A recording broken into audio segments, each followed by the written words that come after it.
어, 오늘 본문 말씀은 전체를 좀 빌립보서 1장 전체를 우리가 보면 더 좋을 것 같은데 이렇게 정리를 해보면 이렇습니다. 바울은 끊임없는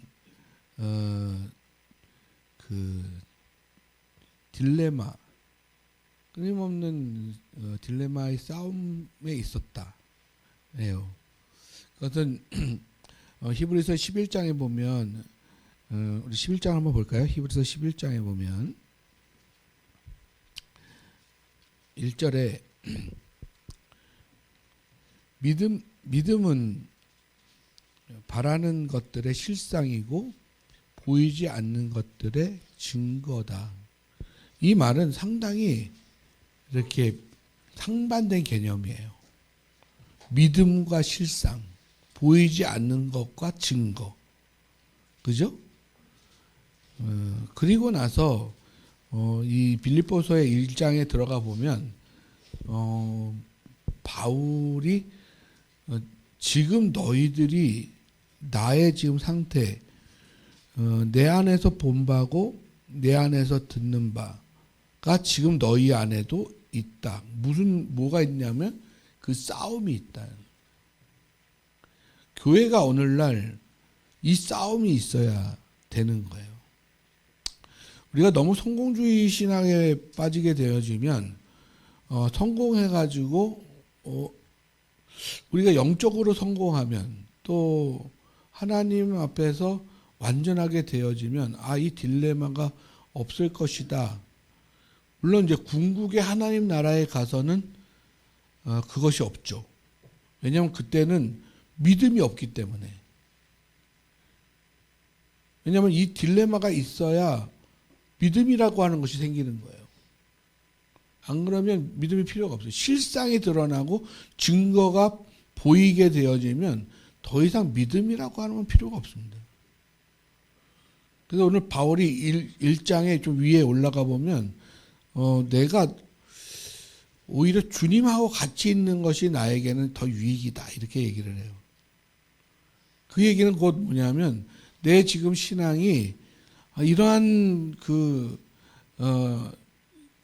딜레마의 시간 속보다는 영적인 시간 속에 내가 올라가서 빨리 올라가가지고 이런 고난을 안 당하는 것이 내게 있어서는 참 복이지만 그러나 나 때문에 나의 좋음 때문에 내가 올라가 버리면 너희들한테 유익하지 않다.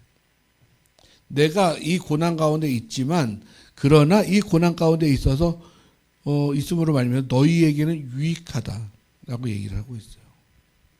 참 되게 모순된 말이 아닙니까? 좋은 나라에 있는데 나는 고난을 택했다. 오늘 교육 시간에 잠깐 얘기했습니다마는 바울은 은혜라고 하는 그러한 단어, 그런데 그 은혜라는 단어가 하나님이 주실 때는 그냥 저주의 단어로 왔는데도 은혜라. 왜냐하면 그것이 하나님 뜻이기 때문에 그렇다. 내가 원하는 모양대로 되어진다고 해서 그것이 은혜가 아니라는 거예요. 내가 원하는 바는 육신에 속하여 있는 유익한 것들을 원하죠. 그리고 나서 1장을 쭉 읽어보잖아요. 바울의 이 신학은 거의 상반된 개념들을 계속 이렇게 가지고 있으면서 나는 거기에서 초월됐다라고 얘기를 해요. 죽는 것이 유익하니라. 죽는 것이 왜 유익한 거예요? 또 고난이 나에게 유익한. 그래서 같이 계속 그것이 공존해 가요. 그러면서 너희에게도 그와 같은 싸움이 있는 것을 기뻐합니다. 그것은 왜냐하면 여러분과 저에게 두 가지 생명이 존재를 해요. 하나는 육의 아담의 씨로 한 사람의 불순종으로 말미암아 되어진 육신의 존재인 내가 있고, 그거는 어머니 모태에서 나온 나. 김아무개 박아무개 누구. 그런데 한 사람의 순종함으로 말미암아서 우리에게 주신 그 생명이 있어요. 너희의 생명으로는 안 돼. 내 생명을 내가 너에게 줄게. 하나님의 생명을 주어서, 다시 말하면 아담에게 주었던 생명이 다시 잃어버렸던 그 하나님께서 생기로 주셨던 생명을 이제 다시 예수 그리스도께서 우리에게 그 빈 공간을 하나님의 생명으로 채우신 것으로 우리가 온전케 되어지는 거예요. 근데 이 두 가지 생명이 같이 공존한다는 거예요. 그리고 이 두 가지 공존하는 것 가운데에서 이 싸움이 있는 것이 생명이 있는 자의 신앙의 모습이에요. 세상에 완전히 속해져서 하나의 생명을 가진 자는 땅에 속해 있기 때문에 싸움이 없어요. 그냥 계속적으로 그 육체의 발전, 육체의 좋음, 즐거움, 그것을 가지고 계속 살아가게 되어져 있죠. 우리 기독교에도 근데 그런 신학이 들어와가지고 그 성공주의적 신학, 그리고 이 만모니즘 같은 거대해지고 크고 성공하고 이런 것들이 들어오는 바람에 다 무너져 버렸어요. 기독교가 복 하다가 내가 원하는 복, 그것이 아니고 하나님께서 주신 복이어야 되는 거죠. 그 모양은 우리가 원하는 것과 다를 수 있어요. 오늘 27절에 이렇게 시작합니다. 오직 너희는 그리스도의 복음에 합당하게 생활을 하라. 그리스도의 복음에 합당한 생활이라는 것이 우리가 예수로 말미암아서 구원을 얻게 되어진 이 복된 소식, 멸망 지옥으로 갈 수밖에 없는 멸망에 처해져 있었지만 너희가 예수 그리스도로 말미암아 구원을 얻게 되어진 이 소식, 그것이 복음이잖아요. 근데 본질은 그렇습니다. 내가 세우려고 하는 의, 그것으로는 너희가 구원을 얻을 수가 없고, 그분이 주시는 의로 말미암아서, 그러려면 내 걸 버려야 되는 거예요. 버림이 있어야 얻어낼 수가 있는 거예요. 그래서 그 주시는 의로 말미암아서 나는 구원을 얻는다라고 하는 게 이게 복음인 거예요. 그러면 내 뜻은 없고 아버지의 뜻만 있는 거예요. 그 아버지의 뜻에 맞게 살아가라. 그리스도의 복음이라고 하는 것이 예수님의 조차도 하늘의 영광을 버리고 좋은 것을 버리고 이 땅에 아버지의 뜻을 이행하기 위해서 오셨다라고 하는 것이 복음인 거예요. 결과론적으로 모두가 구원인 거죠. 그러나 그 과정 속에서는 나를 버리고 오는 과정이 있어야 되는 거예요. 그러므로 여기서 말하는 그리스도의 복음에 합당한 생활을 하라라고 하는 것은 이 땅에서 구원의 천국 가는 문제가 아니라 이 땅에서 너희가 그리스도와 같이 자기의 영광을 버리고 내 이웃을 위해서, 내 다른 자들을 위해서 너의 의를 내주라, 이런 얘기를. 그의 뜻에 맞춰 가라 얘기를 하고 있는 거예요. 그렇게 되어지면 이제 그 너의 의로 말미암아서 또 누군가는 또 그 복음을 보게 되고 구원을 얻게 되어진다는 말이에요. 이거를 도덕과 윤리적인 측에서 착하게 살라 이렇게 얘기를 하고 있는데, 기독교는 착하게 살라는 종류는 아닙니다. 어떤 때는 과격하게 악과 대적하면서 싸울 때가 있어요. 그냥 무조건 그냥 사랑이라고 하는 이름을 가지고 매일 맞는 게 기독교가 아니라고요. 불의가 나타날 때에는 목숨을 걸고 싸워야 되는 거예요. 그럴 때 사람들은 뭐라 그래요? 아, 저 사람 너무 과격하다. 판단이 들어오게 되죠. 기독교의 사랑을 얘기하는데 왜 저렇게 과격하지? 반대적 정의에 있는 사람들은 그 사람을 악하다고 이야기를 합니다. 예를 들어 하나님께서 출애굽할 때 애굽의 병사들 다 수장시켰어요. 이스라엘 백성의 60만을 살리기 위해서 그만큼의 숫자인 로마의 애굽의 병사들을 다 죽여버렸다고요. 그 애굽의 입장에서는 애굽의 그 말을 타고 가는 그 사람이 아버지일 수도 있고 자식이 될 수도 있고 또 누군가의 남편이 될 수도 있는데 그 사람들이 집에 있는 사람들이 그 사람이 죽음으로 말미암아서 뭐라고 그러겠어요? 하나님은 악하다 이렇게 얘기할 거 아니에요. 그러니까 우리는 끊임없이 기독교의 이 신앙이라고 하는 것 자체가 그 진리라고 하는 기준을 두고 하나님의 뜻이라고 하는 것에 기준을 두고 끊임없이 그 진리를 선택하면서 살아가는 거예요. 그 과정은 끊임없이 선택이에요. 두 가지 중에 하나를 선택하면서 가게 됩니다. 어떤 것이 진리인가? 근데 문제는 뭐예요? 어떤 게 진리인가라고 하는 걸 찾을 때 온전하게 찾을 수 있는 그런 힘이 우리에게는 없어요. 그런 지혜가 없어요. 그런 능력이 없어요. 어떻게 그 복음에 합당한 삶을 살아갈 수 있을까?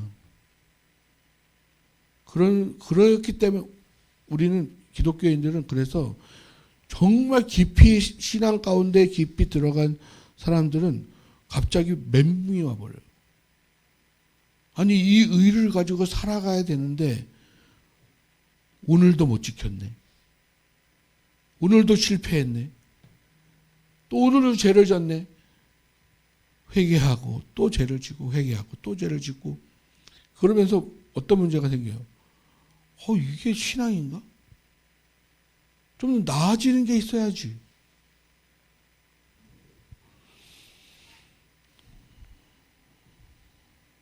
여러분과 제가 하나님 앞에서 오늘 예배를 드리면서도 과연 얼굴을 들고 하나님 앞에 설 수 있는 그런 자격을 가진 사람인가? 어느 누구도 그 하나님의 잣대에 비추어 봤을 때 누구도 설 수 있는 자격이 있는 사람은 아무도 없어요. 정말 죄인이 하나님 앞에 어떻게 설 수가 있어요? 아직까지도 그 죄를 사해 주셨음에도 불구하고 또 죄를 짓고 여러분 처음에 우리 세례 받았을 때 기억납니까?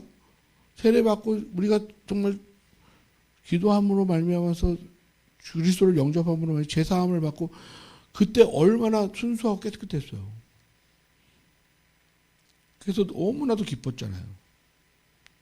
그런데 다음 날 또 죄를 짓고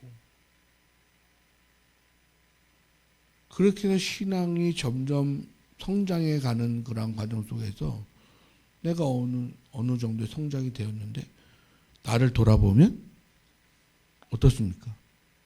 더 나아졌습니까? 더 깨끗해졌습니까? 아니면 하나님 보시기에 더 의로워졌습니까? 어떻습니까? 여러분의 고백은 어떻습니까? 정직한 고백은 그래요.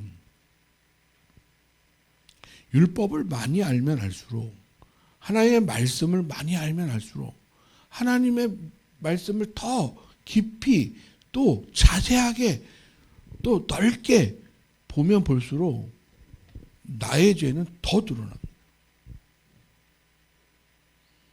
정말 하나님 앞에 더 기도 많이 하고 찬양 많이 하고 또 말씀 가운데에 서 있고 하면 뭔가 성자가 되는 그런 발전이 있어야 되는데 그게 아니고 점점 더 죄가 더 많은 나를 발견하게 돼요. 사도 바울이 끊임없이 그런 딜레마에 빠지면서 사도 바울도 기도를 하죠. 그리고 그런 성도들을 향해서 끊임없이 권면을 하죠.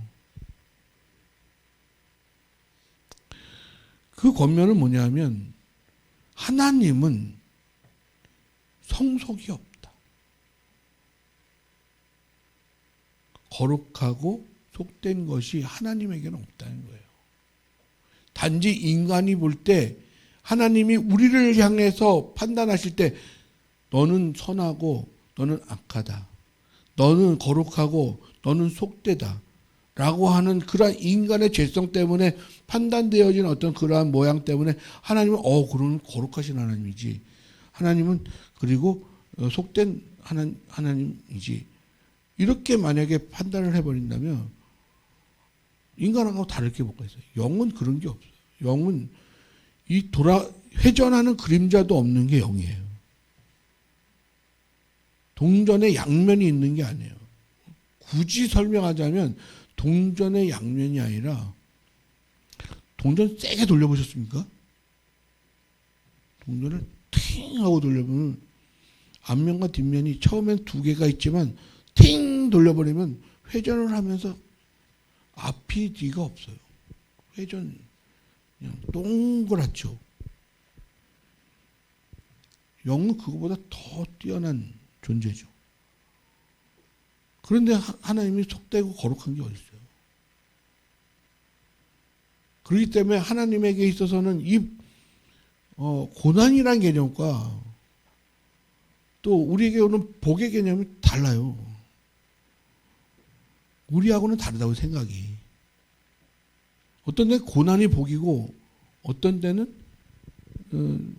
뭐라고 할까요? 고난보다는 뭐라고 그래야 되나? 우리의 몸에 유익한 내가 좋아하는 어떤 무엇이 그것이 오히려 또 복이 되기도 하고 저주가 되기도 해요. 그 기준을 어디에다 두느냐? 하나님의 진리에다 두는 거죠. 근데 그 진리는 무엇으로 구분할 수 있느냐?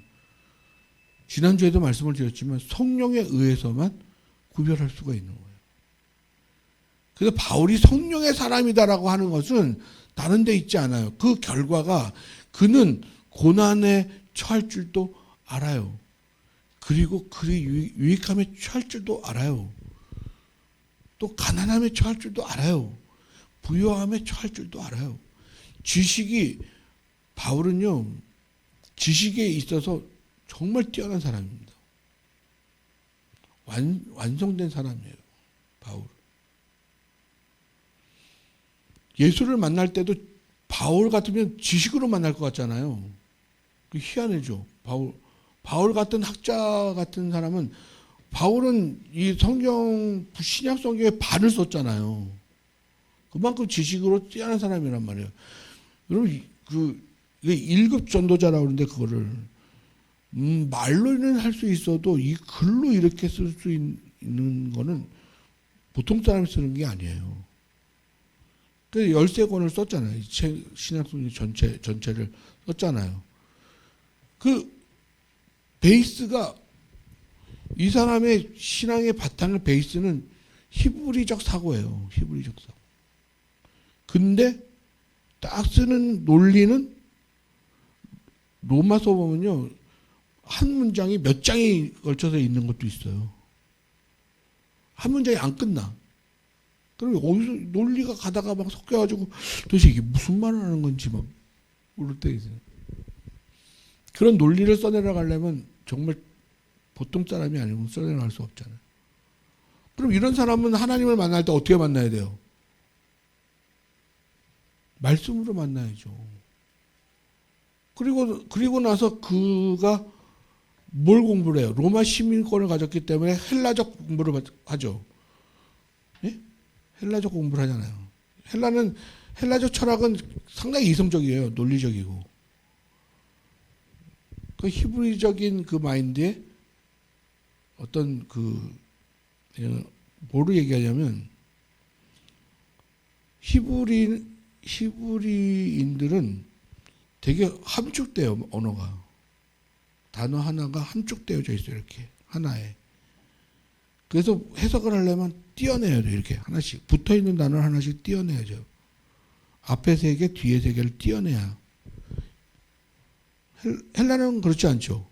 조립을 해야, 구조를 조립해야 그 뜻이 나오죠. 그죠? 이 사고를 둘 다 가지고 있어요. 이 바울은. 근데 바울이 만난 하나님은 어떻게 만나느냐? 어떻게 만나요? 다메섹을 가다가 예수를 만나는데 성령의 예수를, 영의 예수를 만난단 말이에요. 희한하잖아요. 그러니까 바울이 모든 그 딜레마를 이겨낼 수 있었던 것은 그 하나님의 영인 하나님, 그래서 다른 모양이지만 결국은 진리 안에서 하나가 된다는 거는, 이 빌립보서 말씀은 모두가 하나란 단어의 얘기예요. 하나가 된다는 얘기예요. 결국 믿음으로 바라보고 가고 있는 것이 실상으로 나타나게 되어지는, 하나가 되어진다라고 하는 거예요.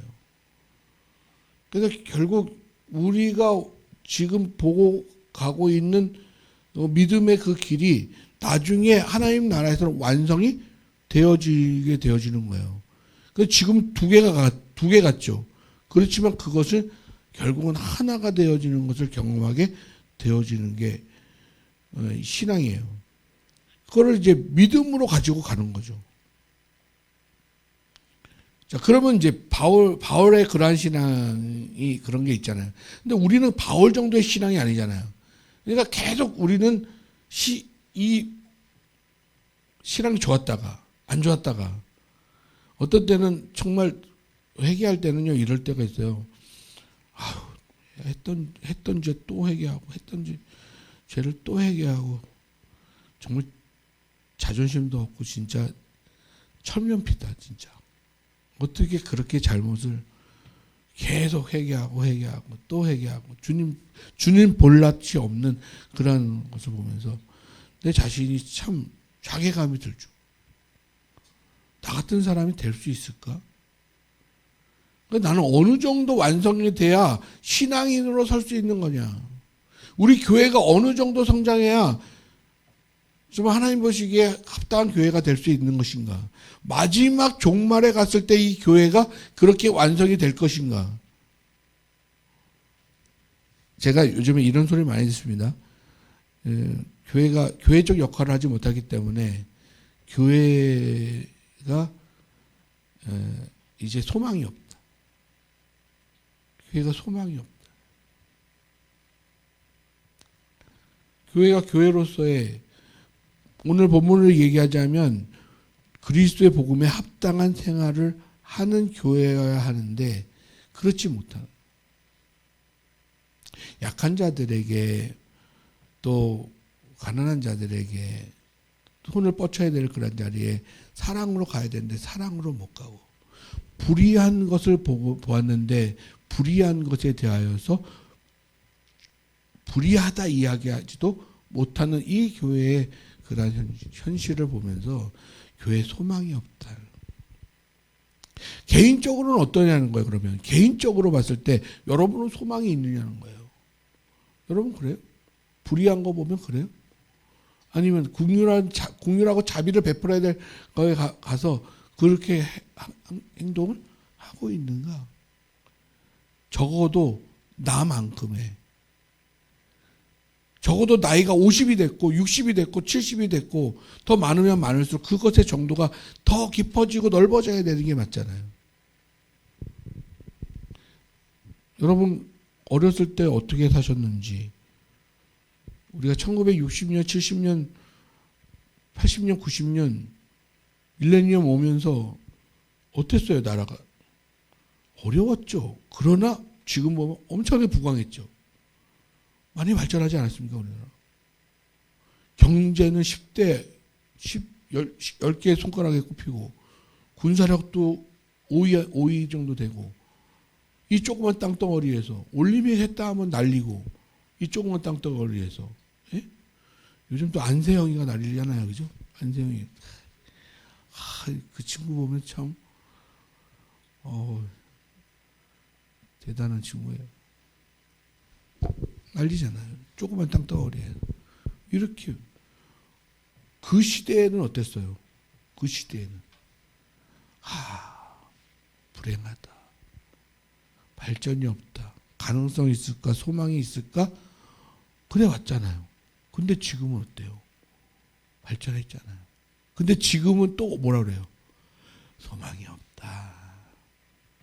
집값이 이렇게 오르고 집값은 안 잡히고 소망이 있을까? 우리나라에? 교회는 더더군다나 그렇죠. 성도 개개인도 마찬가지죠. 근데 매 시대 때마다 그런 것은 있었다는 거예요.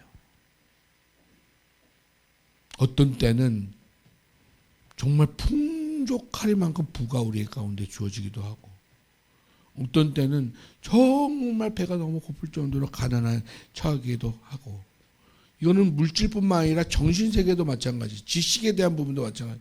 지식이 어느 때는 충만할 때도 있지만 어떤 때는 정말 지식이 없는 그런 때도 있고, 요즘 AI가 나와가지고 뭐 지식이 얼마나 풍성해지는 시대가 됐는지 그런 시대이기도 하고. 근데 이 딜레마가 계속 왔다 갔다 하면서 우리 신앙인들도 헷갈리단 말이에요. 소망이 있을 것인가 이 교회에. 근데 바울은 뭐라 그래요? 소망이 있다라고 얘기를 하고 있는 거예요. 마지막 제가 교회란 무엇인가라고 하는 이 문제를 놓고 이제 올해 마지막 설교를 하는 거예요. 제가 계속 깠잖아요. 여러분, 성령이 있으십니까? 뭐, 사랑이 있습니까? 진리가 있습니까? 뭐 그러면서 없잖아요, 여러분. 없는데 교회가 소망이 있습니까? 그랬잖아요. 근데 어떤 때는 주님이 그곳에 없는 게 복일 때도 있어요. 이스라엘이 멸망할 때는 거기 없었어요. 예루살렘 성전에 없었다고요. 왜요? 그들이 다시 살아나기 위해서는 지금 포로로 잡혀가야 되는 게 맞는 거예요. 근데 거짓 선지자들은 그렇지 않다 얘기해요. 참 선지자들은 하나님이 지금 그렇게 말씀하셨다. 너희는 멸망한다. 이방의 나라로 포로로 끌려간다. 그렇게 얘기하잖아요. 그러나 너희 중에 구루터기가 남아서 다시 돌아오게 될 것이다. 약속을 또 주시잖아요. 바울이 이길 수 있는, 바울이 말하는 교회는 무조건 좋은 것만 있는 교회 아니에요. 무조건 한쪽으로 선한 모양만 있는 거 아니에요. 때로는 정말 못할 때도 있어요. 여러분 내면에 죄와 또 의가 끊임없이 싸우고 있어요. 선과 악이 끊임없이 싸우고 있어요. 때로는 칭찬하기도 하고 때로는 권면하기도 하고 그럴 때도 있어요. 내 스스로가. 근데 바울이 소망이 있다 얘기하는 것은 이제까지 역사 속에서 그래 왔지만 결국은 승리했다. 그런데 그 승리하는 그 비결이 무엇인가 하면 이 싸움이 있는 현장을 가지고 있는 교회가 결국은 승리한다. 싸움이 있어야 된다는 거예요. 교회에 싸움이 있어야 된다고요. 끊임없는 딜레마 속에 있어야 돼요, 여러분과 제가. 신앙이 좋았다가 나빴다가 내 안에 이 참생명과 거짓 육의 생명이 존재해서 끊임없이 싸우듯이 싸움의 현장이 있다라고 하는 것은 결국 육의 나도 있지만 그것을 이기신 참생명의 내가 있다는 증거잖아요. 만약 이게 없으면 싸울 일이 없어요. 그냥 육만 바라보고 가는 거죠. 육의 즐거움을 바라보는. 주일날 11시에 교회 온다는 생각 자체를 하지 않아요. 그게 뭐가 필요했어요, 그 사람들한테. 선한 싸움을 해야 된다. 복음의 빚진 자로서의 삶을 살아야 된다. 이런 게 그들에게는 없다고요. 나 하나 잘 살고 순위해야 돼. 그리고 그 번성함으로 내가 저들을 위해 서서 비교했을 때 내가 더 나아야 되는 그런 삶을 살아야 돼요. 하나님 위치에 그들은 그것을 가지고 있는 거예요. 싸움이 없어요. 근데 왜 우리는 왜 싸움이 있느냐? 바울이 그러잖아요. 오늘 바울이 이제 위에 오늘 궁금하신 분들은 더 위에 읽어보세요. 보면 뭐라 그러냐면 내가 그냥 그 싸움이 없는 하나님 나라에 가는 것이 내가 유익하지만 그렇지만 내가 여기에 있는 것이 싸움하면서 여기에 있는 것이 너희에게 유익하니 내가 여기에 있는 것이다는 거예요. 선택한 거예요, 그게.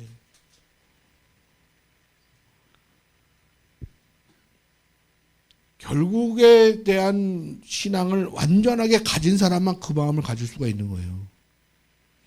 내 안에 있는 그 주님이 주신 생명이 내 육신의 생명을 완전하게 이길 수 있는 더 강하신 분이다라고 하는 신앙을 가진 사람만 그걸 가질 수가 있는 거예요. 근데 우리는 육의 생명도 갖고 그 생명도 갖고 있잖아요. 그렇기 때문에 그 생명을 가진 사람은 증거가 뭐냐? 착하게 살아가는 거, 말씀대로 살아가는 거, 뭐 의롭게 살아가는 거, 그거요. 여러분 행하는 것 가지고는 하나님이 정말 그 정도 가지고는 하나님의 의에 이를 수가 없어요. 무엇으로 기뻐해야 되느냐? 그 생명이 내 육신의 생명과 싸우고 있다라고 해서 그 생명이 내게 있다라고 하는 증거를 기뻐하시면서 사시라 이 얘기예요. 그게 신앙이 있는 사람인 거예요.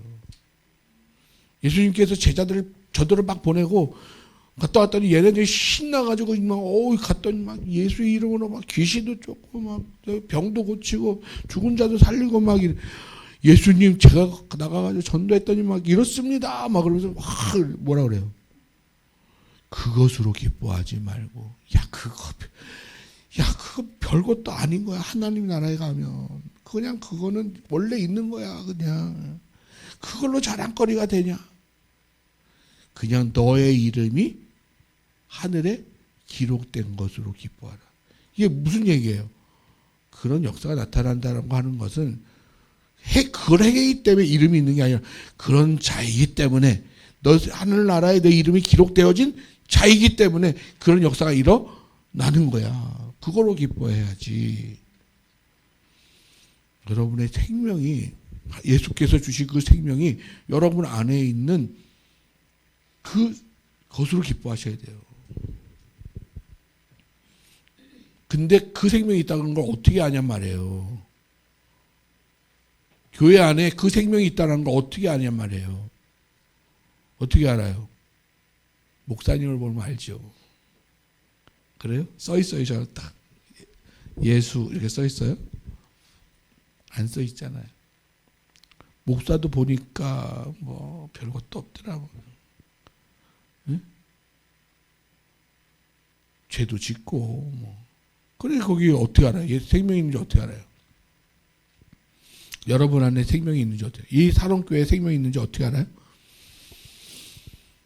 자, 30절 다 같이 읽겠습니다. 30절 시작. 너희에게도 그와 같은 싸움이 있으니 너희가 내 안에서 본 바요 이제도 내 안에서 듣는 바니라. 이 싸움이 있다는 것이 생명이 있다는 증거예요. 그것이 낙담의 이유가 돼서는 안 됩니다. 좀 늘 실패해도 오늘도 싸우다가 실패해도 좋아요. 싸움의 현장이 있는 것이 생명이 있다는 증거입니다. 사랑교회가 그런 싸움이 있습니까? 생명이 있다는 증거입니다. 때로는 실패할 때도 있죠. 그렇지만 그 싸움이 있는 현장이 생명이 있다는 증거예요.